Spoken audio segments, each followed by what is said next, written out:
Kami sa mga Pilipino ngayon, alam naman nila, kumbinsido naman sila na walang kwenta itong si Marcos. Whether you are in politics or you're not in politics, you know from your heart na walang kwenta si Marcos. Alam mo, sa gobyernong ito, wala talagang kwenta, hindi nakikinig, inutil, at higit sa lahat, magnanakaw. Alam yan ng bawat Pilipino, tanungin mo sa kalsada, alam nila. Pero bakit tila walang nagsasalita, hindi nabubuo yung mga rally, hindi dumadami yung mga rally? Alam nyo kung bakit? Kasi whether you like it or not, si VP Sara Duterte ay hindi tumatayo na masasabi mong, oh, mangunguna ako sa rally. Hindi siya ganun eh. Kasi nga, tama din naman siya. Hindi din magandang tignan kung siya yung mangunguna sa rally. Dahil siya yung unang-unang makikinabang kung sakaling bumagsak si Marcos. So it doesn't look good. As a matter of fact, ganun din ang kanyang tatay. Naalala ko ito eh. Unang-unang nag-rally, a long time na hindi nagsasalita si Pangulong Duterte, tapos nag-rally sa Davao. Yung unang-una yun eh. I think it was the Maisug. Unang-una yun. And nagpakita pa ako ng picture sa inyo eh. I was invited before siya umakyat sa stage. At maraming nagkukumbinsi sa kanya. Siyempre, alam mo naman ako, chismoso rin ako. Nakikinig ako habang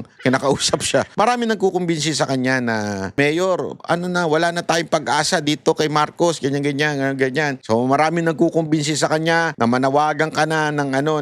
Alam mo, sagot niya, oo, ang problema lang, ang makikinabang kasi yung anak ko. So, hindi pwedeng manawagan ng kahit kaanuman dahil nandyan ng anak ko. Kung mananawagan man siya, sabi niya, pagre-resigning ko anak ko dahil hindi magandang tignan. Para bagang ng agaw lamang ng posisyon. Yun ang dating. Ganun yung iyong kanilang delikadesa, yung integrity, ganun ho sila ang mga Duterte. Kaya no wonder si VP Sara Duterte hindi siya tumatayong leader ng oposisyon.